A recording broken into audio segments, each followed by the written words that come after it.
this is Madison, and I am a program educator at Cornell Cooperative Extension of St. Lawrence County. This month, we're going to be learning about astronomy. Astronomy is the study of outer space. People were studying astronomy as far back as ancient Mesopotamia. Later, the Greeks and the Romans also studied astronomy. However, until the invention of the telescope in the early 1600s, these astronomers had to observe by eye. There are different branches of astronomy. There is theoretical, observational, solar, and stellar astronomy. This week we're going to be focusing on stellar astronomy. Stellar astronomers focus on the stars, which are balls of gas. Today we're going to be learning about constellations, how to find constellations in the sky, and how to make up our own constellation stories. Constellations are a group of stars that form a shape, or a pattern. These constellations are usually named after the shape that they make, or after mythological figures, such as Hercules. Ursa Major is a constellation. The Big Dipper is part of Ursa Major. The Mohawk Nation, which is the nation closest to us in the North Country, knows Ursa Major as the Great Bear. The Monster Bear, a Mohawk Nation legend. A long time ago, there was a Mohawk village of bark houses along the Oswego River. One day, Mohawk hunters discovered the tracks of a giant bear. After that, they saw the tracks many times. Sometimes the tracks would circle the Mohawk village. The animals began to disappear from the forests, and the Mohawks knew that the giant bear was killing and carrying off all the animals. Because of the scarcity of food, famine came to the Mohawks. The meat racks were empty. The people were hungry. Starvation tempted them. One of the chiefs said, "We must kill this giant bear who is causing all our trouble." At once, a party of warriors set out in search of the bear. They soon came across his tracks in the snow. They followed the bear tracks for many days.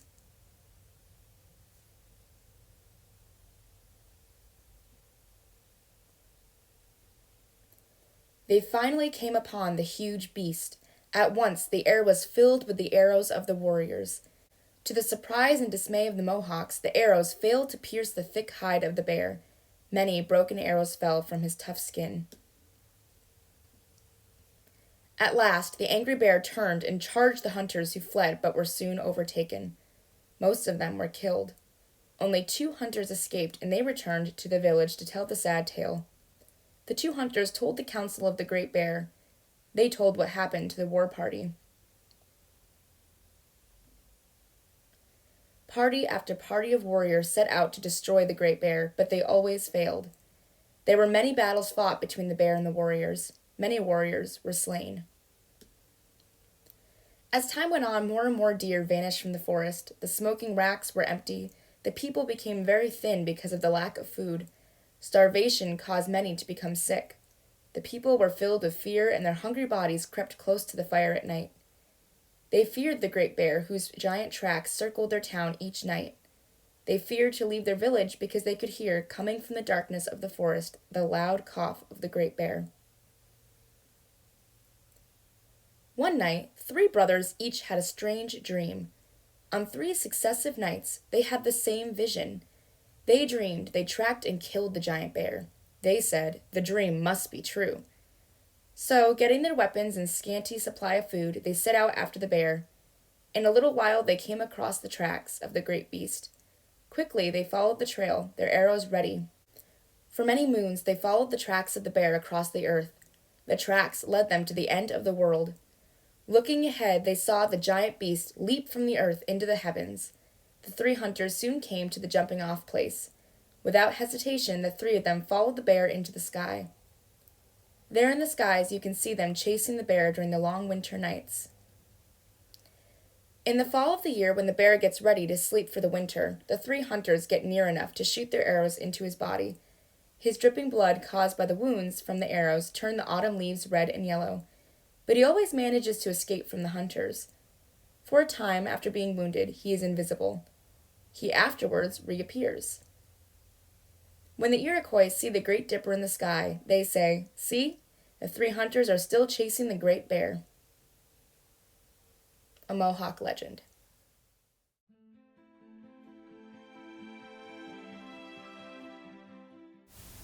Place glue on the lined side of an index card, then glue the index card to black construction paper.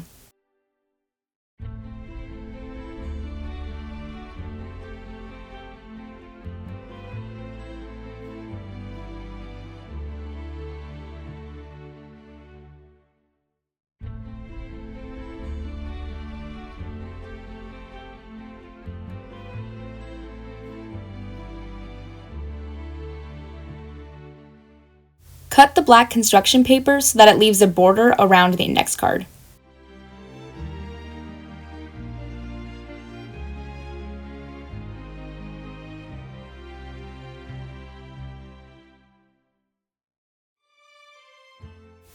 Draw your favorite constellation or create a new one onto your index card. Place a star on all the places where stars are present in the constellation. Then, connect the stars using a line.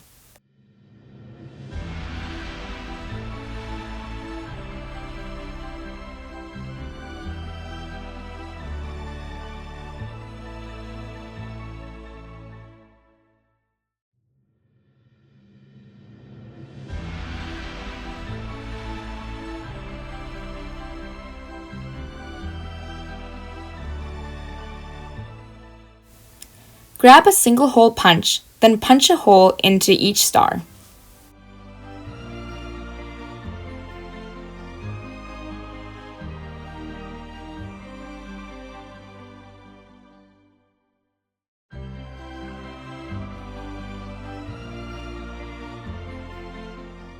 You may find that you're unable to reach some of the stars if they're in the middle of your paper. If that happens, make a crease in your paper. You should make sure the crease is in the middle of the star. Be sure to only place the paper halfway through the opening. That way, you are cutting half a circle.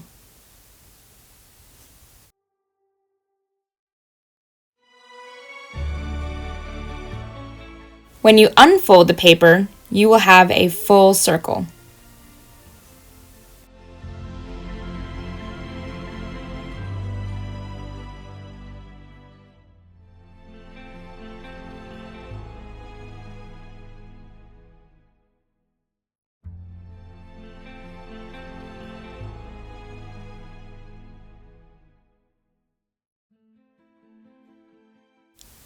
Write the name of your constellation and the English word for it on your index card.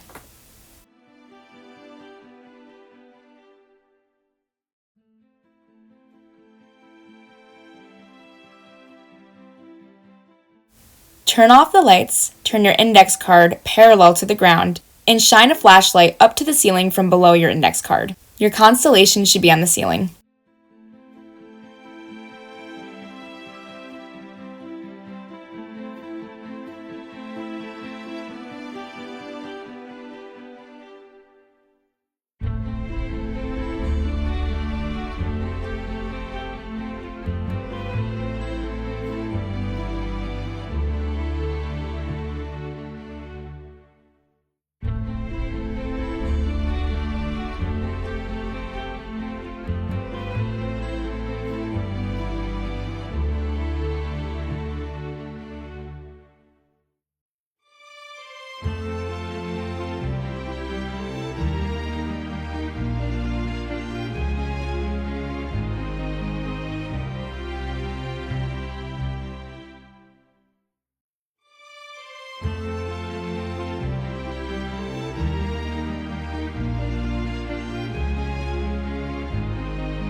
Nature Up North is another really great resource that we have here in the North Country. Nature Up North has partnered with Cornell Cooperative Extension of St. Lawrence County in the past to help us with our sugar maple tours. You can find Nature Up North's website at natureupnorth.org. Nature Up North is a community-based organization based at St. Lawrence University. Their mission is to foster a deeper sense of appreciation for and connection to the North Country environment, and in doing so, to create a bioregionally literate community that is committed to protecting the wild things and wild places that define this place we call home. Nature Up North has a podcast called Naturally Speaking. One of those podcasts is about stars and constellations. You can find the podcast by clicking on the search in the upper right-hand corner. You can then search podcast. A series of podcasts will pop up. Stories in the Stars is the podcast about constellations. Here you can play the podcast. You can also see an episode description and an episode transcript. This podcast features an interview with Dr. Eileen O'Donoghue at St. Lawrence University. Eileen is a professor of physics and a lifelong astronomer. In her interview, Eileen brings the sky to life through her passionate storytelling as she blends the lines between science and culture. You will hear tips for finding constellations and also hear different stories about the culture that surrounds constellations and astronomy. Here is a sneak peek. Thank you for tuning in to the second episode of Naturally Speaking, Nature Up North's podcast, inspiring you to get up and go outdoors. My name is Alyssa Watson. I'm a summer naturalist intern with Nature Up North. Nature Up North is a mission-based project that aims to foster a deeper sense of appreciation for and connection to nature in the North Country. Our team is dedicated to protecting the wild things and wild places that define this place we call home. On today's podcast, we have Eileen O'Donoghue, a Henry Priest Professor of Physics at St. Lawrence University. Eileen has worked to support Nature Up North stargazing programs in the past, and we are excited to have her scientific expertise and storytelling creativity here with us to support our Beginner's Guide to Summer Stargazing series. You can find our guide on our Just Our Nature blog up on our website now. Eileen, I want to thank you again for joining us for Nature Up North's second podcast. I was hoping you could tell us a little bit about how you got into stargazing and really turned it into a part of your career.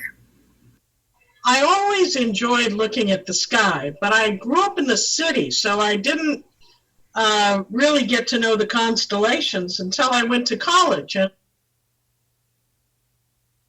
Thank you so much for exploring constellations and stellar astronomy with me today. If you'd like to send me your constellation stories or send me pictures of your constellations, you can email me at mpo34@cornell.edu. Bye!